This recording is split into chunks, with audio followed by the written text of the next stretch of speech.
Donc, comme vous le savez, bien évidemment, le futur nous prévoit un vieillissement très clair de la population avec un doublement des patients de plus de 65 ans d'ici 2050, ceci dû exclusivement à un triplement du nombre de personnes de plus de 80 ans. Comme vous le savez aussi, les personnes âgées, souvent polymorbides, sont très à risque de perte de fonctionnalité et de devenir dépendants.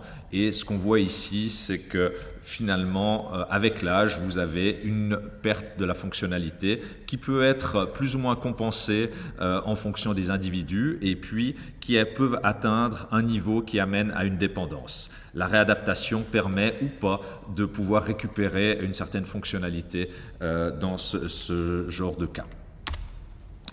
Maintenant, il y a un lien très clair entre la fonctionnalité et les comorbidités. Vous voyez sur le diagramme de droite que ici en bas, vous avez le nombre de problèmes médicaux et puis à droite, le SPPB qui est un score fonctionnel qu'on utilise communément. Et vous voyez que plus il y a de problèmes médicaux, plus le score fonctionnel est bas. De la même manière, vous avez ici un autre score fonctionnel qui est plus en phase avec les activités de la vie quotidienne et vous voyez qu'il y a une claire association entre l'état cognitif et le score fonctionnel. Plus l'état cognitif est haut, plus la fonctionnalité est bonne. Ici, le CIRS qui est un score de comorbidité, plus il est haut, plus la fonctionnalité est basse. Et si l'on prend l'issue du devenir du patient plutôt qu'un score fonctionnel, c'est-à-dire le fait d'avoir un risque d'être placé en institution ou de retourner à domicile, eh bien on voit que là aussi, il y a une claire association entre le score de comorbidité et le risque de finir en institution. Et puis également ici, l'état thymique et le risque de finir en institution. Donc il y a clairement un risque de perte de fonctionnalité chez la personne âgée. Ce risque est clairement en lien avec les comorbidités qui sont plus prévalentes chez la personne âgée. Et puis ça a une incidence sur le devenir de la personne. Alors, lors d'une hospitalisation, bien évidemment, il y a plusieurs facteurs qui influencent ce risque de déclin fonctionnel. D'abord, la réserve fonctionnelle du patient, qui est due à son âge, bien sûr, comme vous l'avez vu, à ses comorbidités, à ses syndromes gériatriques, à sa fonctionnalité préalable. Bien évidemment aussi, le risque de perte de fonctionnalité est dû à l'affection aiguë qui nécessite l'hospitalisation du patient. Et puis à divers facteurs liés à l'hospitalisation qui peut être résumé à toutes les complications que peut faire le patient durant son hospitalisation. Et puis tout ce qu'on peut lui faire nous comme complications, notamment avec la polypharmacopée. Finalement, tout ce qui est post-hospitalier, et ça c'est un petit clin d'œil à Didier, donc toute la prise en charge post-hospitalière est primordiale parce que bien évidemment la préparation de cette prise en charge et le soutien de cette prise en charge en ambulatoire est primordial pour maintenir la fonctionnalité du patient. Lorsqu'un patient est hospitalisé, il est donc à risque d'une perte brutale d'indépendance et puis après se pose la question de la récupération et là encore c'est là qu'intervient la réadaptation gériatrique. Alors je vous montre ici les résultats d'une étude qui est une méta-analyse de Stéphane Bachmann qui est directeur médical à la clinique Valence à Saint-Gall et qui est probablement la plus grande méta-analyse qui est faite sur le sujet. Plus de 4500 patients de plus de 75 ans dans 17 études randomisées contrôlées. Et ce qu'on voit sur cette slide, eh bien, on voit qu'un programme de réadaptation gériatrique, que je dirais général ou plus spécifique orthogériatrique, ont tous les deux un impact tout à fait important sur la récupération fonctionnelle, que ce soit donc pour la réadaptation générale gériatrique ou orthopédique, et diminue les deux le risque d'être admis en EMS suite à un passage hospitalier. Aucune incidence sur la mortalité. Cet effet de la réadaptation gériatrique ne semble pas dépendant de l'âge. Et puis, les deux points ici sont extrêmement importants parce que ce qu'on voit, c'est que lorsque cette réadaptation est inscrite dans un programme qualité qui associe deux choses, d'une part, la fixation d'objectifs de réadaptation très clairs et la révision régulière de ces objectifs, on obtient un meilleur résultat tant au niveau fonctionnel qu'au niveau devenir. Et puis, si on a une approche interprofessionnelle avec plusieurs intervenants et une coordination de cette approche, on a également un meilleur résultat. Donc, si vous voulez, ces deux points-là sont tout à fait primordiaux pour la réussite d'un programme de réadaptation gériatrique bien conduit. Je vous montre ici juste une toute petite étude qu'on a fait dans le cadre d'une thèse d'un interne. C'est 136 et non pas 100, mais je vais vous expliquer pourquoi la différence. 136 patients consécutifs admis de plus de 65 ans pour une fracture durant 2 mois en 2019. Et ce qu'on voit ici déjà, c'est que sur 136 patients, vous n'avez que 100 qui sont restés en réadaptation, c'est-à-dire qu'à peu près 25 patients ont été retransférés en aigu durant cette période. Et ça montre déjà qu'une des problématiques que l'on voit en réadaptation gériatrique, c'est la difficulté de pouvoir suivre ces patients avec le programme de réadaptation sans qu'ils présentent des épisodes aigus qui nécessitent un retransfert en aigu. Et donc, encore une fois, 26 patients ont été retransférés dans cette cohorte. Et dans les patients qui sont sortis de l'hôpital depuis la réadaptation, eh bien, on voit que 75% sont rentrés à la maison. Donc clairement, c'est un chiffre tout à fait important. Hein. Suite à une réadaptation gériatrique, on obtient entre 75 et 80% de retour à domicile. C'est exactement les mêmes chiffres sur le canton de Vaud, c'est les mêmes chiffres dans la littérature internationale. Et ce qu'on voit, c'est que dans notre cohorte, l'âge jouait quand même un rôle. Plus on est âgé, probablement plus on a de comorbidité, ce qu'on voit ici, et donc plus on est à risque d'être en EMS. Plus le déclin cognitif est important, plus on est à risque d'aller en EMS. Plus on est dénutri, plus on est à risque d'aller en EMS. Moins la fonctionnalité est importante, ou donc plus la fonctionnalité est basse à l'entrée, plus on a de risque d'aller en EMS. Et puis, bien évidemment, vous avez ici le delta MIF, qui est donc le delta de fonctionnalité entre l'entrée et la sortie du séjour. Et ce qu'on voit, c'est que plus on gagne en fonctionnalité, plus on a de chances de rentrer à la maison. Ça, c'est un peu enfoncer une porte ouverte. Un point très important pour la suite de l'exposé, c'est que dans cette cohorte, et c'est ce qu'on voit aussi dans la littérature, le nombre de thérapies que l'on donne à nos patients gériatriques lors d'une réadaptation stationnaire n'est pas prédictif du devenir du patient. Juste un petit mot pour stimuler nos patients à faire de la réadaptation. Ce sont des patients, encore une fois, souvent très âgés, souvent polymorbides, souvent très fatigables. Et donc, on essaye de trouver des solutions un petit peu innovantes. Ça, je vous montre juste très rapidement. Ça, c'est une étude qui est l'étude REACH, qui est une étude randomisée contrôlée qu'on a effectuée à Loie sur 60 patients et qui visait à implémenter un device qui est une machine qui associe de la réadaptation qui travaille sur la force des membres inférieurs et sur l'équilibre, et ainsi qu'une stimulation par un outil de gaming au niveau screen ici. Et ce qu'on a vu avec cette approche, eh bien, on a vu qu'on pouvait motiver beaucoup plus nos patients à faire les séances de physiothérapie. On a obtenu des résultats fonctionnels tout à fait équivalents à un programme standard. Et puis, on a pu montrer qu'on augmentait à peu près de 60% la motivation des patients à participer à des thérapies fonctionnelles. Donc, c'était une petite étude, mais pilote, mais qui était assez intéressante par le design.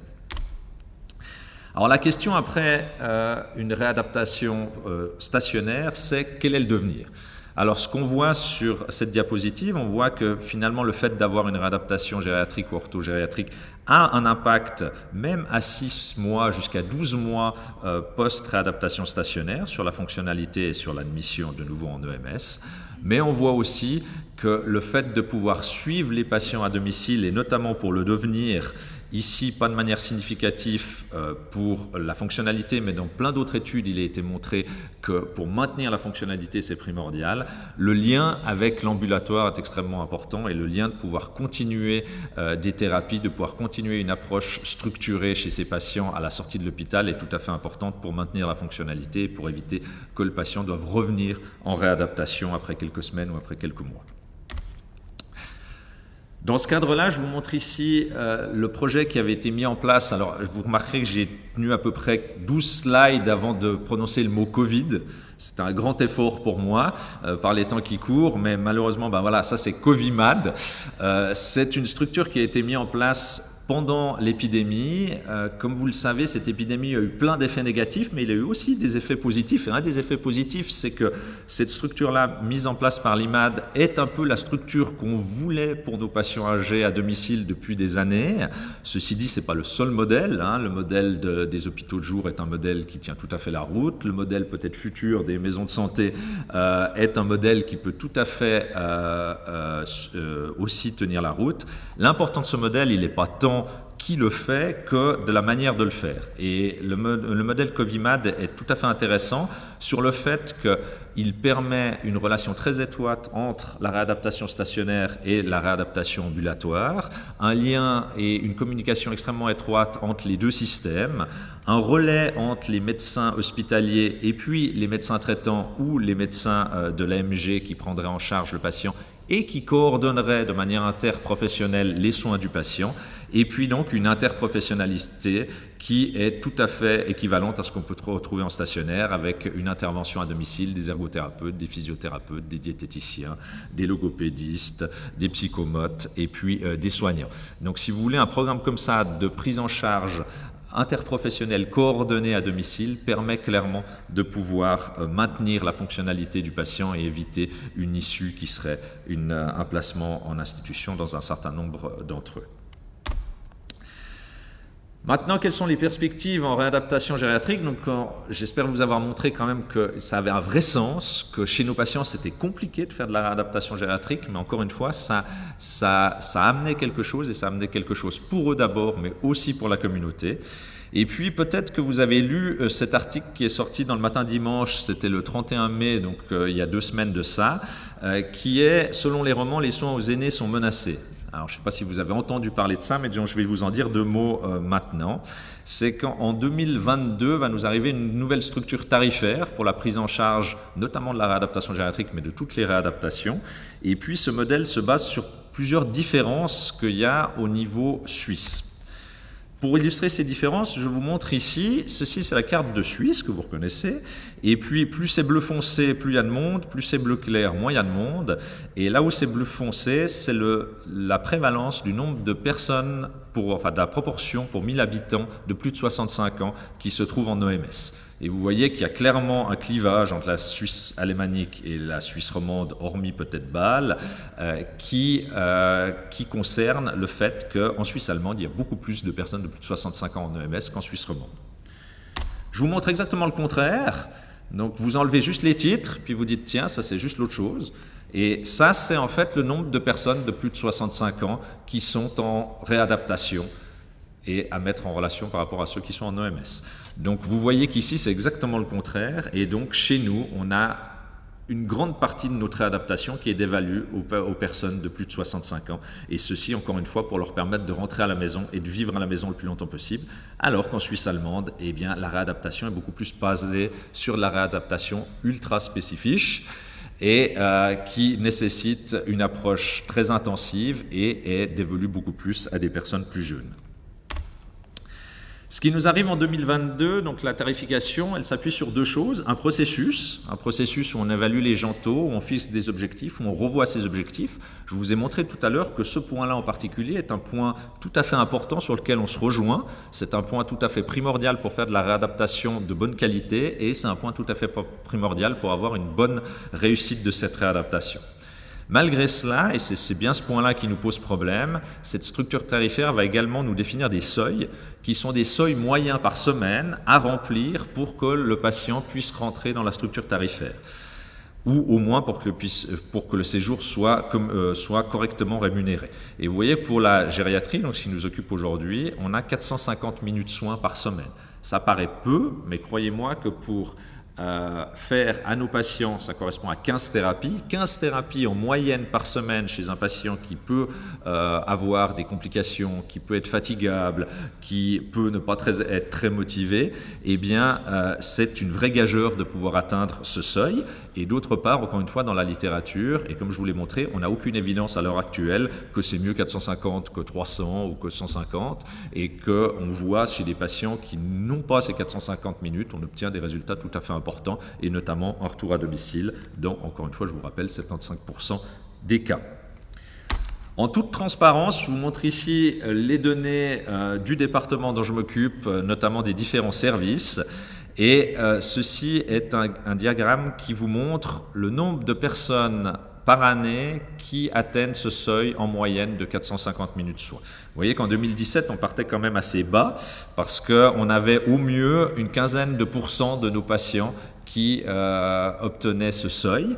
Et vous voyez qu'il y a eu quand même un gros effort de fait. Alors, le gros effort a été fait surtout dans le processus, ça a été fait surtout dans le fait de revoir justement comment on fixe des objectifs, comment on définit le potentiel de réadaptation du patient. Ça a été fait, le corollaire de ça aussi, de manière, c'est clair, à sélectionner malgré tout un tout petit peu plus les patients qui rentrent en réadaptation. Un patient qui n'a aucun potentiel de réadaptation, théoriquement ne devrait pas venir en réadaptation gériatrique.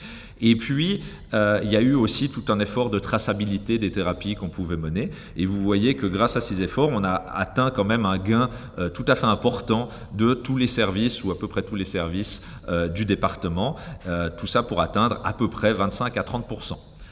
Il n'en demeure pas moins que si demain matin, 8 heures, la structure tarifaire sort comme elle est prévue, nous aurons 70% de nos patients qui ne seront pas financés comme ils devraient l'être en réadaptation. Et ça reste un risque majeur à l'heure actuelle pour nous. Et ce risque est à adresser d'une manière ou d'une autre. Et pour l'instant, on essaie de faire ce qu'on peut et de faire le lobby qu'on peut.